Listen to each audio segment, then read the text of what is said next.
Hello, everybody, and everybody, hello. How you doing? How you doing, everybody? Yeah, everybody, hello. Now, mind y'all, I know I look toe up from the floor up right now. Just don't even mind me because I have too much stuff going on.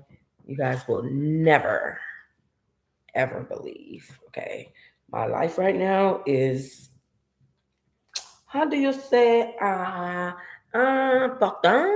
Can you say But I do want to thank you guys for joining me for this video. I wasn't going to show my face.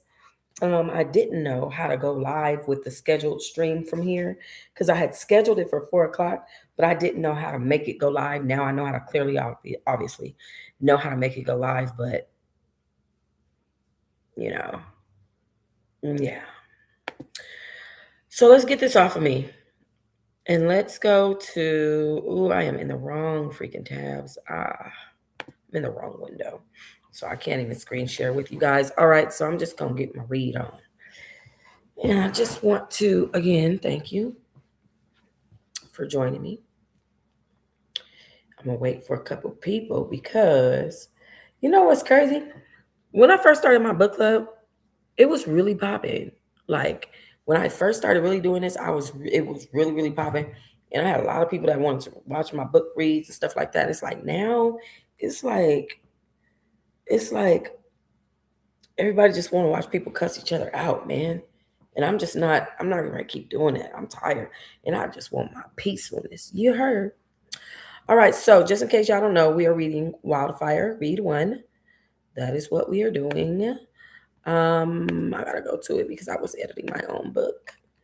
So I can't wait to publish my book. All right, we're about to get into it. Let's go. Let's go. Just to let you guys know, my phone might ring. My phone may ring, and I am going to answer it. And yeah, from there.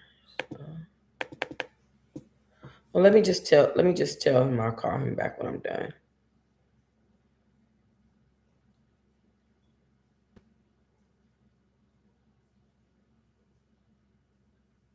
Okay. Before the fire, before the fame, there was always grandma's apartment. There's something about the hum of the refrigerator that makes the world feel less apocalyptic. It's late. Let me turn that off. Where is it? Where is that phone? Hold on, you guys. Okay. And let me see what y'all are seeing because I can't even see that window. I can't screen share. Okay. We ready? I'm going to start over. I'm going to go ahead and start over. Let me turn this ringer off because that's going to irritate me. I already got enough stuff in the back of my videos. I'll be having dogs barking and all kind of stuff nowadays. Before the fire, before the fame, there was always grandma's apartment. There's something about the hum of the refrigerator that makes the world feel less apocalyptic. It's late, sometime past midnight. The city outside is still alive, horns blaring in the distance, sirens threading through the streets like a heartbeat that never slows. But here in this cramped little apartment above the bakery on 82nd, everything feels still. It's safe. I'm cross legged on the linoleum kitchen floor, nursing a mug of coffee, too stubborn to admit I don't need, watching my grandmother hum to herself as she folds dish towels and mutters about tomorrow's weather like it's a personal insult. She's in her nightgown, blue with tiny white daisies, and her hair's in rollers, but she still holds herself like a woman who dares the day to talk back. I don't know how she does it. 75 and still stays up late like she's waiting for the world to call her bluff. And the truth is, I'm more like her than I'd ever admit out loud. We both keep odd hours, thrive on coffee and stubbornness. We both speak fluent sarcasm. We both bite our tongues until we don't. And when life knocks us sideways, we fold the laundry anyway. She doesn't say much about the past, doesn't need to. Her whole life is stitched into the way she moves, firm, deliberate, with a kind of quiet defiance that says, I'm still here. I think that's what I want. You've got that look again, she said without turning. I blink, fighting the faint fatigue behind my eyes. What look? She smiles, her pale skin wrinkled at the corner of her eyes. The one that says you're about to chase a story that'll leave you with bruises and no insurance. I smirk. That's oddly specific, Grandma. She shrugs. I raised you, didn't I? Delilah Calder is the only blood I still talk to. She's the only one who kept me when no one else wanted to. When my parents decided that grief was too messy and journalism was too dangerous. When I turned 18, I chose front lines over handouts. When I stopped showing up to Christmas dinners because the room got colder whenever I walked in, she never once let me feel like I was the problem. She sets the last towel on the coffee table and finally turns to face me, her eyes soft beneath her tired lids. You could rest, you know. There'll still be stories tomorrow. There'll also be disasters, I murmur, tracing the rim of my mug with my finger, and people who won't tell the truth about them. She sighs, the kind of sigh that comes from loving someone too strong for their own good. Lord help whoever tries to lie on your watch. I glance around the kitchen, the faded floral wallpaper, the crooked calendar still stuck on April, the jar of peppermint she keeps for no reason except habit. This place is a time capsule, unimpressive to most, but to me, it's the eye of the storm. This is where I come back to when I can't breathe. When a mutant riot goes sideways or an alien envoy opens fire, when I've stared down explosions and cried in stairwells, when I'm too wired to sleep but too tired to stand. I don't think I was built for the quiet life, Grandma, I say, not looking at her. She walks over, smooths my hair back, like she used to when I was little. No, she says softly, you were built for wildfire. She kisses the top of my head. You were always meant to burn a little brighter than the rest. My throat tightens. I don't say anything. Can't. She gently squeezes my shoulder, then moves the armchair with a quiet sigh. Her knees crack. She groans. Don't let the world make you feel hard, Tess. Her voice is soft, barely above the hum of the fridge. Like maybe she's talking to herself as much as me. And so now I know Tess is a woman because I thought this was a man telling the story, but it's a woman. The story is by a man called Ren Ain't No Saint. Y'all check out his stuff. Or if you want to read above, over me, ahead of me, Ren Ain't No Saint. Um, don't let the world make you hard, Tess. Her voice is soft, barely above the hum of the fridge, like maybe she's talking to herself as much as me. You fight the way you do because your heart's still tender underneath all that grit. That's not weakness. That's where your power is. I nod, eyes burning. She doesn't ask if I'm okay. She never does. She just knows. You were built for wildfire. Maybe that's why I can't stay still, why the quiet feels temporary, like a borrowed coat that never quite fits. Because some part of me knows I'm meant to move, to dig into the places no one else wants to look, to shine lights where it's uncomfortable. And when that light burns too hot, when the world gets loud and ugly and overwhelming, this kitchen is my harbor. Grandma is my anchor. There's a story brewing. There's always something big. I can feel it in my bones, in the air, like static before a storm. And I'll chase it. I always do.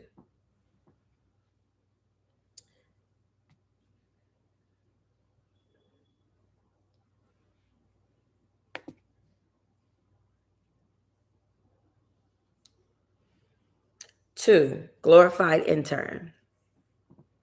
Tess Calder, Manhattan, New York. Shower, teeth, hair up.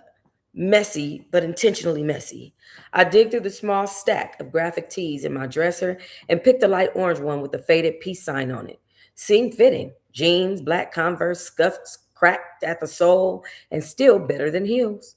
I got a closet full of sneakers in colors no adult needs, in colors no adults need, but black feels safe today. I swipe on mascara with the skill of someone who's done it in both earthquakes and subway stalls. Then I shove my notebook onto my backpack, along with two extra camera batteries, a granola bar I probably won't eat, and a pocket knife Grandma gave me. I'm halfway out the door when her voice calls after me. Orange today. You haven't worn orange in a while. I lean back into the kitchen doorway, grabbing a jacket off the chair. I've got an editor to impress, Grandma. I need to look a little serious. Wearing that? I grin. Exactly. It makes me look cool, but slightly professional. She was she waves hand without looking up from the crossword puzzle spread across the table.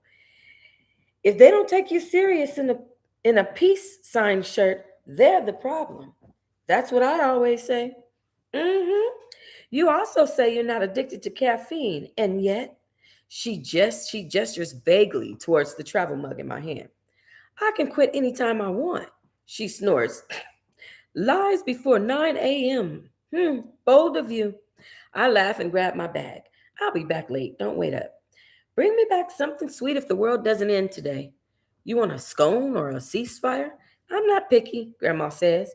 I blow her a kiss and head out the door, my jacket slung over my arm and my headphones already tangled before I even put them on. The bakery downstairs is already buzzing when I slip inside. The bell over the door gives a cheerful jingle that doesn't match the grim news playing on the TV behind the counter. Miss Amini runs the place. She's got a flour dusted apron, a warm smile, and zero tolerance for nonsense, unless it's coming from me. Morning, Tess, she says, already halfway through bagging my usual, a blueberry scone and a ham cheese croissant. Orange suits you. I tug at the hem of my faded peace sign tee. Figured I'd dress like this. Figured I'd dress like I have inner peace today, just to confuse people. She snorts. Well, it's working. You look aggressively nonviolent. Perfect. Maybe the universe will take a hint. She glances up at the TV as the anchor transitions to some vague part about the explosion uptown the day before. Another one, she murmurs, shaking her head. Feels like the city's unraveling. Feels like it never raveled in the first place, I reply. She hands me the bag and leans over the counter. You headed into it again? I raise a brow. You ask me like I ever don't. You ask like I'm ever not worried about you. That hits me a little harder than it should. I look down at my bag. I look down at the bag in my hand. The smell of fresh pastry, the smell of fresh pastry cutting through the morning static. I'm careful. You're reckless, she said without a bite. I'm sorry, yeah, without a bite. But you're not stupid. That's why I keep feeding you. I grin. So, I don't die mid story from hunger. She shrugs. Or stupidity. I nod, pulling out a crumpled five. Routine keeps the world turning. She handed me some she handed me the bag with a wink. And croissants keep you from passing out in alleyways. Now that's the headline. She waves me off with a flowery hand. Go cause trouble, Calder, and come back in one piece. I promise. I'll call over my shoulder. Outside, the city is trying to pretend it's not on the brink. Traffic crawls, horns blare, pigeons wage war over a hot dog bun someone dropped on a sidewalk. I walk the few blocks to work, head down, music turned up loud enough in my ears to drown out most of the chaos, even if it's playing off a scratch up Walkman knocked off with a mind of its own. Wait, even if it's playing off of a scratched up Walkman knockoff with a mind of its own. My office building looked like something left behind in a fire drill. 3 stories of chipped brick, ironwork, windows that don't open, a broken elevator, and a lobby plant that's been dead since the Kennedy administration. The Daily Metro isn't exactly a household name. They're small, niche, independent, which is another way of saying constantly overlooked. But they tell stories no one else will. They show up where the networks don't. They're stubborn, and stubborn gets things done. Calder, my editor shouts out as soon as I step through the glass door. I flinch. That was dramatic. I'm giving you field work today, he says, handing me a folder with ink still wet. Midtown, something's going down. Officials aren't saying much yet, but it's looking like a small scale incident. My pulse stutters. Explosions? No, minor deaths. I'm sorry, no, minor, no deaths yet, Dan says nonchalantly. Mutant? He shrugs. Could be. Could be tech gone rogue. Either way, get your boots on the ground and your camera in action. I hesitate for a second, just long enough for him to notice. He levels a stare at me. You want fluff tests? Go write about the mayor's dog. You want impact? Go where the story is. I'm already turning on my heels. I'll have something before the deadline. He nods, a thin lipped smile on his stupid face. Try not to get crushed. No promises. The bus screeches to a stop 2 blocks early. Traffic's backed up, cops diverting lanes. I hop off, jog across the intersection, and instantly feel it. The tension in the air, a sort of charge, like the space between lightning and thunder. People line the walls, necks craned, phones up, waiting for the drama. Because in this city, if it doesn't go viral, it didn't even happen. I push through the crowd, past barricades and orange cones. My press badge isn't official enough to wave me past the blockade, so I slip into an alley, side alley, heart pounding, and climb onto a dumpster like I've done it 100 times before. From here, I can see it. Smoke, black and thick, rolling off the side of a collapsed building like it's trying to choke the sunlight. A few firefighters are shouting, someone's dragging a woman from the rubble, and at least 3 drones buzz overhead. I adjust my camera and just start filming. I don't know what I'm looking for yet, but the damage is fresh, still raw. You can feel the city's pulse stammering underneath it. Then I see it. A streak of lights cuts across the sky too fast, too bright, leaving a trail of flame behind it, and my breath catches because I know who that is. Even if I've never seen him up close, Johnny Storm, the Human Torch, Flame Boy himself, as I've affectionately dubbed him in a handful of my snarky op-eds that my editor definitely did not approve of. I fumble for my mic, tucking it underneath my chin as I focus the lens towards the action. Unconfirmed records suggest the Fantastic Four may be responding to the incident. Visibility is low due to smoke, but I've just witnessed a fire powered figure enter the airspace above. I pause, heart racing. He's circling something I can't see yet. Fast, controlled, but there's urgency in the way he moves, like whatever's down there isn't playing nice. Something explodes 3 floors up in the building next to me. The shockwaves sends me flat on the dumpster lid. My elbow hits hard on the metal, camera slipping, but I catch it by the strap. I curse up under my breath and scramble upright. That's when I hear it, a second deeper rumble, too low to just be a crumbling wall. People scream and then do the one thing every disaster manual says to not do. I move towards it. And then I do the one thing every disaster manual says to not do. I move towards it. Sirens howl behind me, half muted by the smoke choking the street. There's rubble underfoot, chunks of concrete, scattered glass, someone's broken umbrella. I step over it all, breathe shallow, breath shallow behind the thin cloth mask I keep in my jacket pocket, camera rolling, steady in my hands. The closer I get, the worse it looks. A delivery truck has been split clean down the middle. Fire scorches at the pavement like lightning's been throwing tantrums, and the building at the center of it all, some kind of mid-rose office complex, is missing half its face. And something is moving in there. Not someone, something. The outline is massive, jerky, unnatural. Its form flickers in and out, metal and wires, and wrong. Like someone programmed rage into a machine and then set it loose. I duck behind the wreckage of my taxi, my heartbeat slamming in my ears. Okay, I whisper to myself, flipping the camera to record. This is Tess Calder, reporting live from the scene of what appears to be a localized tech or metahuman attack. Multiple explosions, civilians, evacuations are underway. No word yet on casualty, but from what I'm seeing, this isn't over yet. My hands shake, not from fear exactly, though, yeah, there's a pinch of that too, but from adrenaline. This is where I'm meant to be. Not in a studio, not behind a desk, here. And then a sudden streak tears through the air, metal grinding on metal. I flinch, hitting the side mirror of the taxi as I duck lower. A shard of glass catches my pimple. I hiss. My left hand, I hissed, lifting my hand. Warm blooms instantly.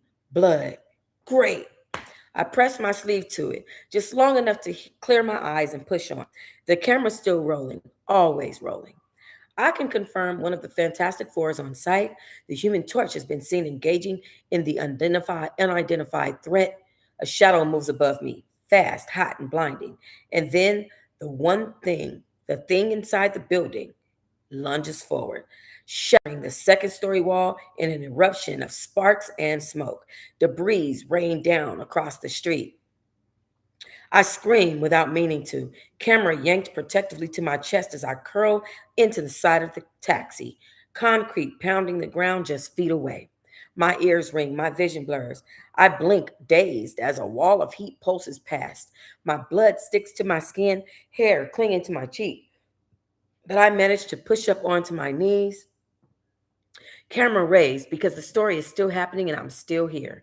The streets vibrated beneath my boots. A sonic blast echoed beneath the buildings, followed by a jolt of heat that swept across the block like a solar flare. Because nothing said Tuesday in Manhattan like Johnny freaking Storm, flaming through the sky like a missile with charm issues.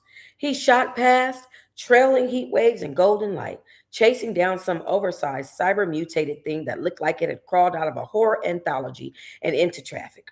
His silhouette twisted in midair, flipping through the smoke like a flame dancing on instinct. Then, suddenly, he pivoted hard. His trajectory sliced down toward me. Nope. Oh, absolutely not. I shrank lower behind the taxi, heart in my throat, eyes wide. I hadn't even done anything yet. You got a death wish or something? Terrible thing? The voice dropped from above like thunder. I looked up, blinking against the soaring light and thick haze, and there he was, hovering, smoldering, arms crossed, jaw set. The glow around him flickered off his skin like his ego was lighting it from the inside. The glow around him flickered off his skin like his ego was lighting it from the inside out. A sassier, hotter than he had any right to be, gargoyle. Flame boy? I muttered, shading my eyes. Didn't realize I'd earned a personal escort. His brows arched. I was busy saving actual civilians. I didn't think I needed to add the press to the evacuation list. I'm not the press, I said, camera held up like it was my own battle flag. I'm the press. That's when another explosion hit. The world cracked sideways. I didn't even hear it so much as I feel it. An impact that vibrated through my bones, in my face, and down my spine. The shockwave slammed into the side of the taxi, hurling me back onto the pavement. I felt the air tear out of my lungs. The sound, the smoke, the sudden white hot sting of pain, all hit at once. I dropped the camera, grabbed it, tried to move, and then warmth.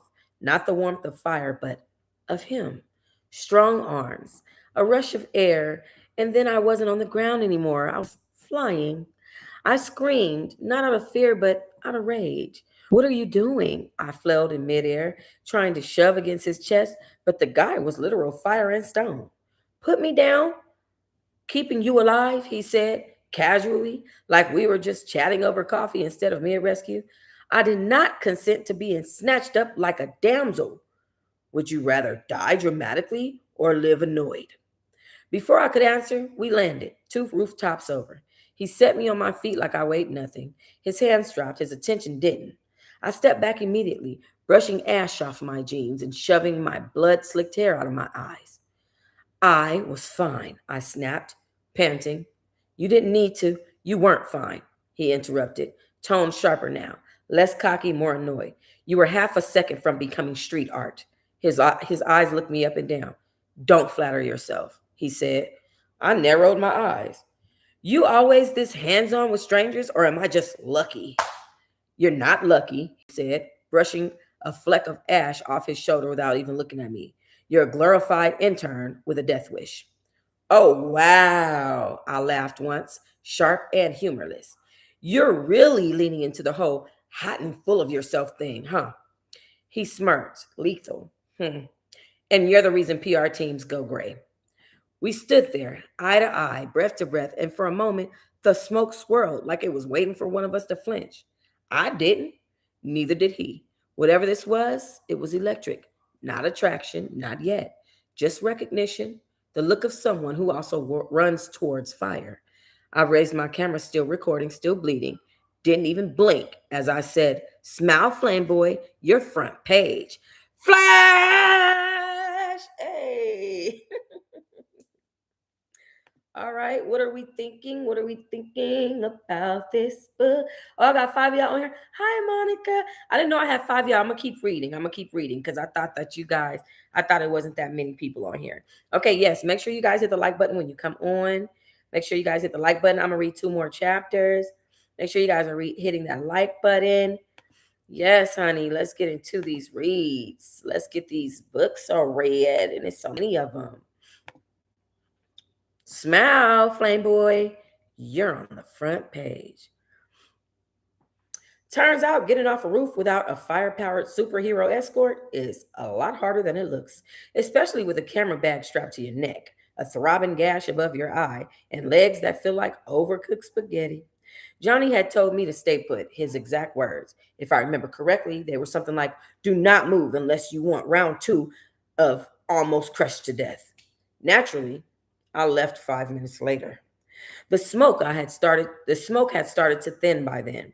Whatever monstrosity had been tearing up midtown was either dead, contained, or soaking its way back to the tech lab it clawed out of.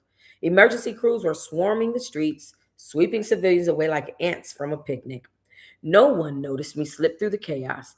I hailed a cab because I was too dizzy to walk and far too proud to call grandma. The driver didn't even say a word about the blood or the ash on my jeans, just flicked the radio to some smooth jazz station and drove. By the time we rode up to the office, I'd wiped most of the blood off my face with a napkin from the bakery. I left a faint pink smear across my cheek, but I told myself it made me look seasoned. It makes me look seasoned. My desk sat at the far corner, half buried underneath notebooks and takeout boxes I hadn't thrown away yet. I dropped into my chair with a groan, kicked my shoes off, and reached for the power button on my computer. That's when my editor's voice barked from across the bullpen. "Calder, you alive or just hunting us now?" I didn't even look up. "Define alive." He rounded the corner, arms crossed over a mustard-stained dress shirt, squinting at me like I'd walked in carrying a bomb. "You smell like smoke. Your cologne isn't much better." He opened his mouth, then saw blood on my face and shut it again. What the hell happened? I shrugged one shoulder.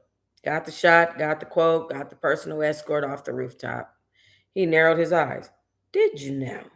I turned the screen towards him, froze the video right at the moment Johnny Storm, arms crossed, full glow on, eyebrows arched in a pure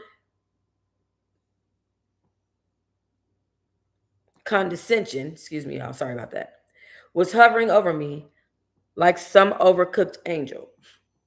Let me get this off my screen. Hold on, y'all. I don't know why I keep struggling with these four dots on the screen instead of just getting them off. Okay. It was hovering over me like some overcooked angel. Oh, I added, and I got called a glorified intern with a death wish. Editor didn't blink. That checks out. I bit back a smirk, rolling my sore shoulder. You're welcome, by the way. Mid-level attack, high-profile responder, and a face close enough to catch the scorch marks. Give me 10 minutes and I'll have a write-up on your desk. He hesitated just for a second, then gave a small nod. You've got an hour. He walked away. I turned back to the screen, watching the still of Johnny Storm. His eyes were sharp, focused, but there was something else there too.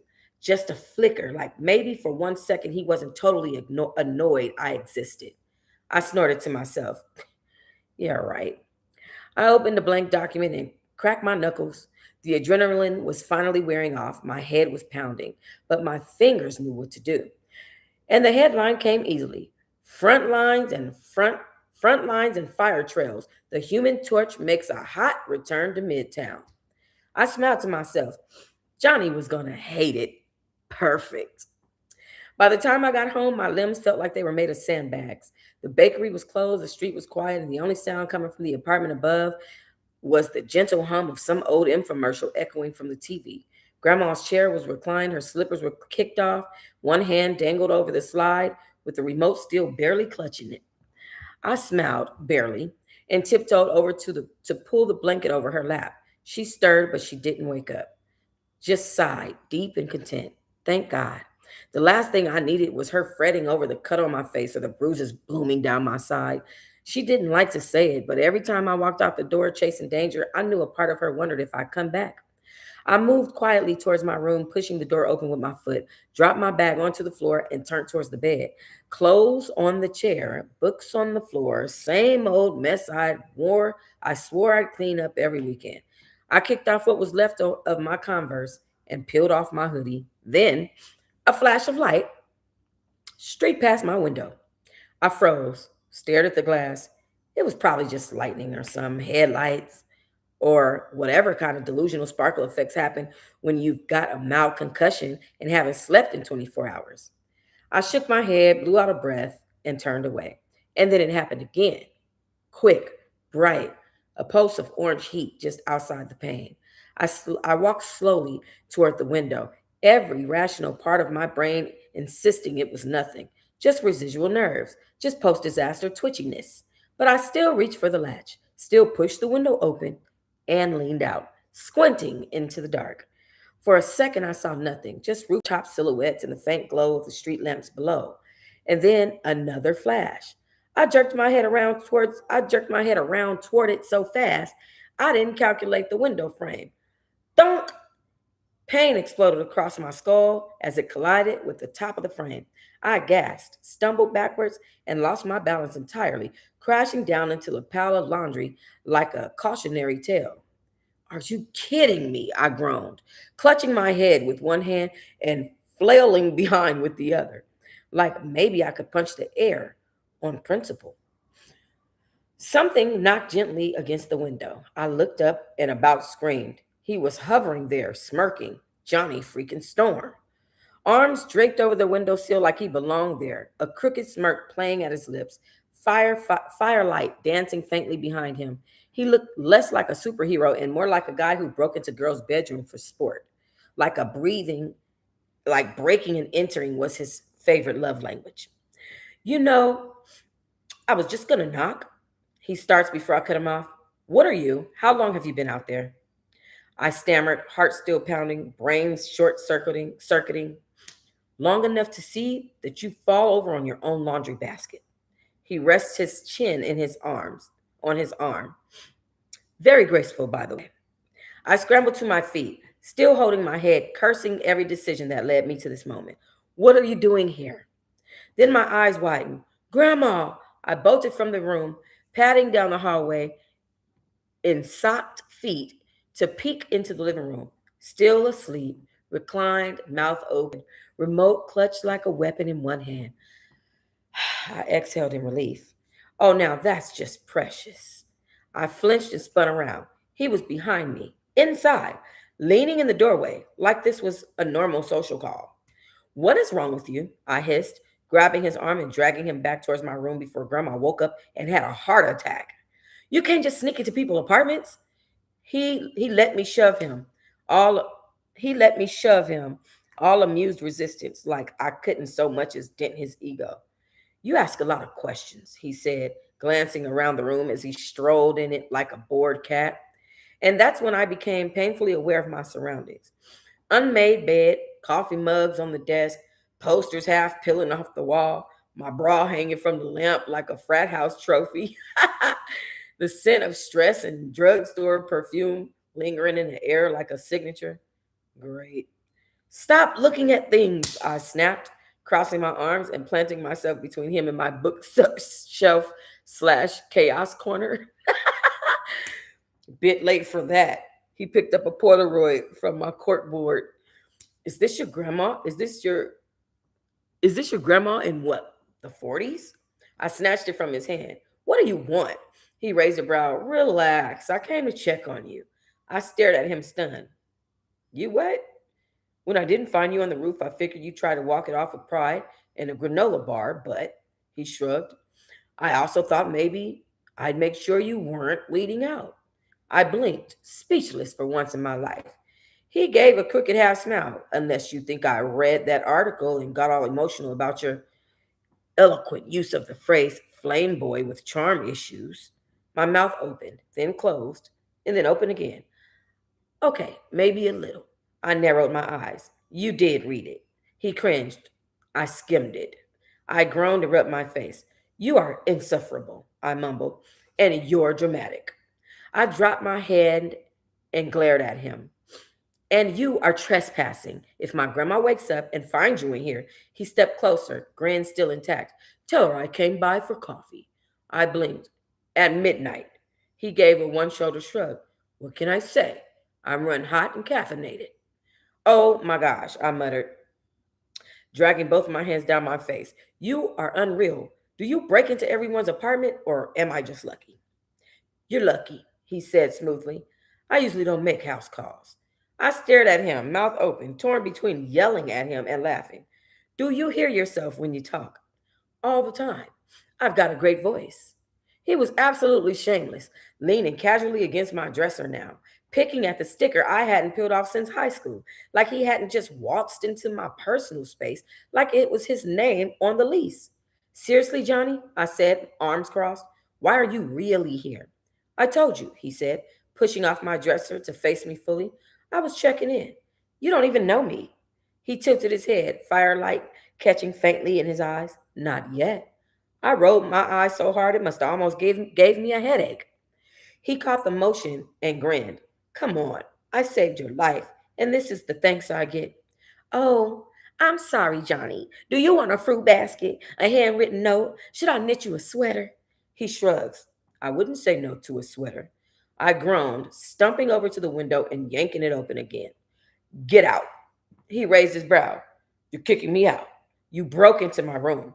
Actually, I floated politely into your personal bubble. Somehow, I managed to glare harder when he said that. He holds his hand up in surrender, backing towards the window like I deeply wounded him. All right, all right.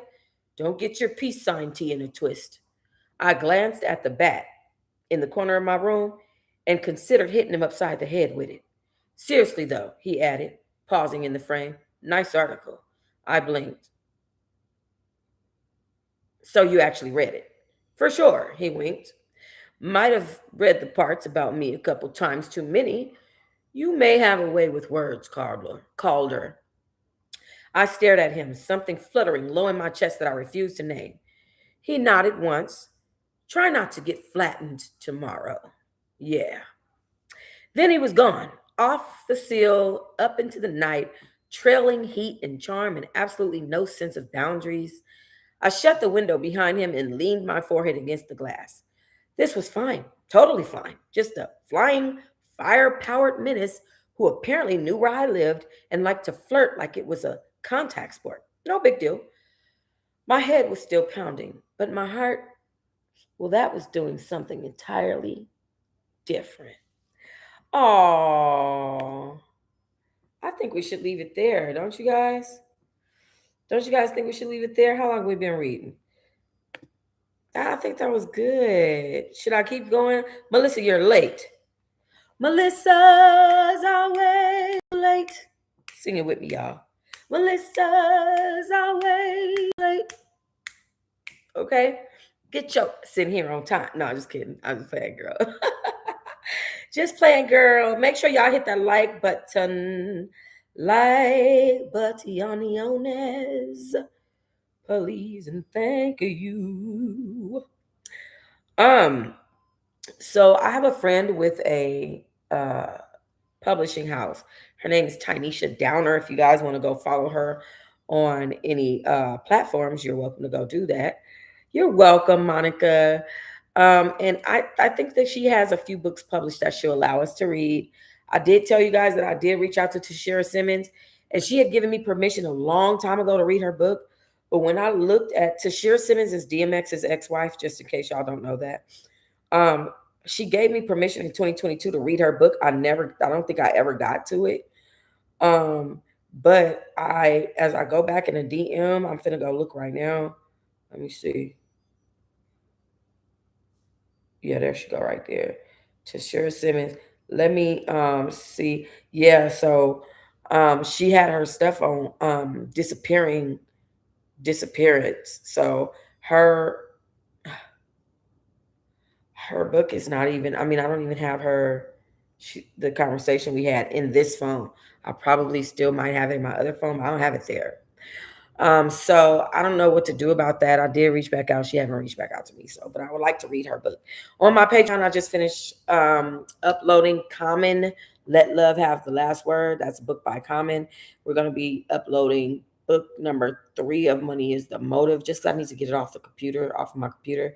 And I'm going to be going through and I have so much new content, you guys, that I'm going to be creating for my Patreon. You guys are I'm about to blow y'all socks off in 2026. So just make sure you get in there. As far as my own book, I am editing it down right now, but I'm only on like chapter 2. And so it's going to take me just a little minute, but I should be done within the next, I want to say 30 days, 30 to 60 days. The book should be ready to buy in the next 30 to 60. There's absolutely no reason why it would not be. Also, I have some other stuff coming for you guys. It's going to take me a while to make everything because I have so many different businesses, so many things going on. Benadryl makes people tired. Okay, how did I just get these bags? I had popped the Benadryl right before I got on live, y'all, because y'all know my face has broken out with an allergy to that wild caught shrimp. But anyways, y'all, I'm gonna get my look together. I need to do my brows. I need to do everything. And then the next time y'all see me on a video on this channel, I'll be looking all cute and stuff. Okay. We're gonna schedule a read for tomorrow. I'm gonna try to schedule it. I have to work tomorrow, you guys. Okay. I do have to go back to work tomorrow. So I'm gonna have to schedule it for the nighttime. So that's that on that. And I will talk to you guys then. Peace and love. I'll probably talk to y'all in the morning on this channel, but we're going to read tomorrow night. I'm going to try by 7 p.m. my time. That's 10 p.m. East Coast Standard Time. So just FYI.